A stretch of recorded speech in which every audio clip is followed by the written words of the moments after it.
सभी वार्ड पार्षद के बारे में दिखाते रहे। हमारे साथ मेयर प्रत्याशी आम आदमी पार्टी की खड़ी है, जानने की कोशिश करेंगे इस बार में क्या मुद्दा है और आप लोग का क्या उद्देश्य है। जय हिंद। इस बार आम आदमी पार्टी नगर निगम में पूरी तैयारी के साथ चुनाव के लिए आ चुकी है उत्तर प्रदेश में। जैसे कि हम सब जानते हैं कि केजरीवाल सरकार जो है हमेशा मुद्दों पे बात करती है और मुद्दों पे लड़ाई करती है।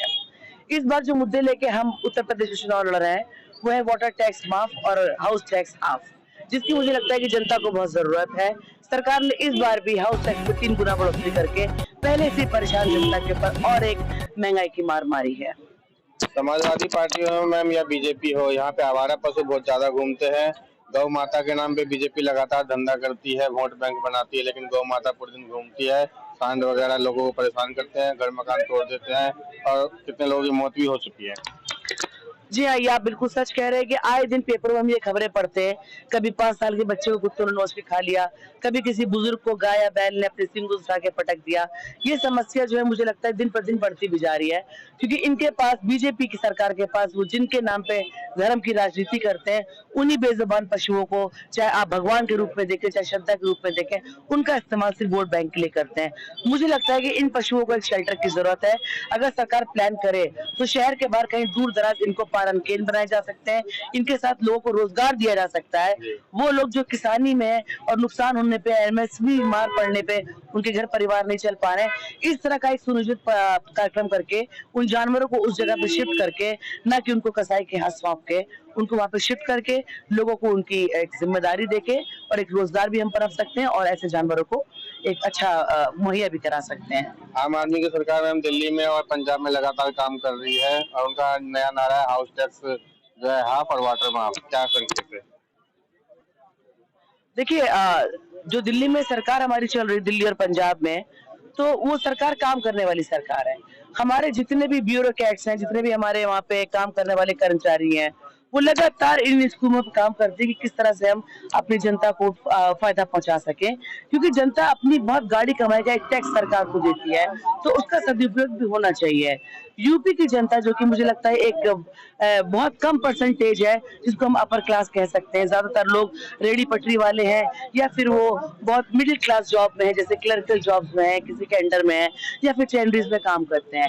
इस तरह से बार बार हाउस टैक्स, वाटर टैक्स को बढ़ा के ये बताना कि हम जैसा चाहेंगे वैसा करेंगे, तो मुझे लगता है कि अब समय आ गया कि जनता जागे और अपने अधिकारों के लिए लड़े। और ये नगर निगम की बात है तो मुझे लगता है कि अरविंद केजरीवाल जिसे बेहतर काम करना मेरे ख्याल से अभी तक किसी ने सीखा ही नहीं है, वो कब करेंगे ये अल्लाह जाने, भगवान जाने। हम बहुत जगह जाते हैं तो जगह जगह पे स्ट्रीट लाइट्स नहीं चल रही है, फ्यूज है या कहीं पे है ही नहीं, और जगह जगह डस्टबिन वगैरह होने चाहिए वो भी नहीं है, बट कागज पे पैसे उठ चुके हैं। जी हाँ, इस तरह के बहुत सारे घोटाले जो सरकार में हुए, जहाँ पे कागजों में तो हिंदुस्तान को एक ऐसा देश बताया जाता है जहाँ पे बहुत संपन्नता है, बच्चे बेस्ट ऑफ द स्कूल्स में जा रहे हैं, सभी के पास रोजगार है, पर कैपिटा इनकम बहुत ज्यादा है, एग्रीकल्चरल कंट्री तो किसान बहुत खुश है, इसलिए लोग मोदी मोदी कर रहे हैं, योगी योगी कर रहे हैं, जबकि सच्चाई इससे कहीं पर है। अगर आप वास्तव में आंकड़ों को देखें, अगर आप लीगल डॉक्यूमेंट्स को देखें, तो आपको सच्चाई समझ के निकल के आएगी कि किस तरह से हवाई महल बनाते हैं, जनता को दिखाते हैं और अपना वोट बैंक तैयार करते हैं। जनता मैम इस बार आपको बहुमत देती है और सरकार में लाती है, तो आप लोग सोसाइटी में कौन कौन से काम रखेंगे? देखिए, हमारी दुआ भी है और मुझे लगता है कि जनता ये चाहती भी है कि काम करने वाले लोग इस बार चुनाव जीते और काम करें। अगर जनता में अपना प्यार और स्नेह देती है तो मुझे लगता है कि कोई एक भी मुद्दा ऐसा नहीं जिसको इग्नोर किया जा सके, चाहे वो सड़क के जानवर हो या वो बजाते हुए नाले हों। लेकिन फिर भी मुझे लगता है कि अगर हम सबसे पहले काम करेंगे तो छोटे बच्चों के स्कूलों पे करेंगे, क्योंकि आए दिन हम पेपर में पढ़ते हैं कि कभी स्कूल की बिल्डिंग गिर गई, कभी कोई पोल उनके ऊपर गिर गया। तो जिन मासूमों ने भी दुनिया देखी नहीं है, जो दुनिया सीखने के लिए स्कूल जाते हैं, उनके साथ इस तरह की दुर्घटनाएं होती हैं। दूसरा, अगर हम काम करेंगे तो पानी के ऊपर करेंगे। देखिए, पानी एक हमारे जीवन का स्रोत है, as a source of life.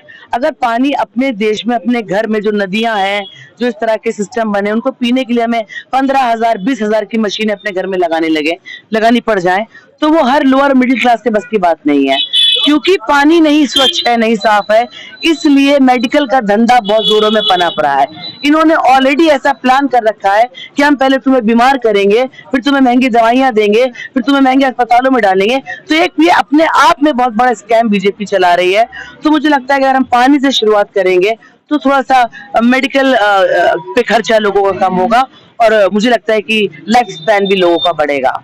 Education और हेल्थ सिस्टम जो आम आदमी पार्टी की इम्पोर्टेंट चीज है, वो कैसा चल रहा है यहाँ पे कानपुर में? देखिए, आज मुझे लगता है कि एक गरीब आदमी ये जान चुका है कि अगर मैं दिन भर में सब्जी बेच के 500 रुपए कमा रहा हूँ तो मैं 200 रुपए खाऊंगा और 300 रुपए अपने बच्चे के एजुकेशन पे लगाऊंगा। तो मुझे लगता है कि जब ये सोच डेवलप हो रही है, और कहीं ना कहीं इसमें बहुत बड़ा हाथ मुझे आम आदमी पार्टी का लगता है, क्योंकि जब भी आम आदमी पार्टी में आप कभी बात करेंगे तो वो हमेशा शिक्षा की बात करेंगे, चिकित्सा की बात पढ़ेंगे और छोटे बच्चों को एक बेसिक सुविधाएं मुहैया कराने की बात करेंगे। तो अब उत्तर प्रदेश में भी वो हवा बह चुकी है कि जहाँ पे लोगों को लगता है कि हमारे बच्चे पढ़े लिखे और आगे बढ़े। अब रही बात उनको ये फैसिलिटीज देने की, तो सरकार की जिम्मेदारी बनती है कि उन बच्चों के लिए बिल्कुल ध्यान दे, अच्छे स्कूल बनाए। कम से कम वो बच्चे जो अभी पढ़ना लिखना सीख रहे हैं और जो सुरक्षित हैं स्कूलों में, इस ओर सरकार को काम करना चाहिए। तो ये थी हमारे साथ आम आदमी पार्टी की मेयर प्रत्याशी जो लगातार कह रही है दिल्ली और पंजाब के मॉडल पर अगर हम लोग काम करेंगे, जनता बहुमत देती है। तो कानपुर से रंजन जायसवाल की रिपोर्ट। संजय जी जो है आम आदमी पार्टी से सांसद है उत्तर प्रदेश में, उनके बारे में कुछ बताना चाहती है? सर जी बताइए। देखिए, सबसे अच्छी बात तो ये है कि इस चुनाव को देखते हुए जिस तरह से जनता का रुझान आम आदमी पार्टी की ओर हो रहा है, तो हमारे जो बहुत शेरबाज हमारे जो नेता हैं, हमारे जो प्रेरणा स्रोत हैं, माननीय सांसद श्री संजय सिंह जी, उन्होंने हमारा मनोबल बढ़ाने के लिए आने वाली 7 तारीख को दिन में 3 बजे आपकी ये हलीम कॉलेज ग्राउंड पे उन्होंने एक रोड शो का आयोजन करा है, जो लगभग 3-3.5 किलोमीटर तक का होगा। और इसमें जो हमारे कानपुर के लोग हैं, जो सारे हमारे प्रत्याशी और जो जनता उनको सुनना चाहती है, उनसे मेरी अपील है आपके चैनल के माध्यम से कि 7 तारीख को 3 बजे हलीम कॉलेज में आप जरूर आएं और माननीय संजय सिंह जी को जरूर सुने और हमें अपना आशीर्वाद दें।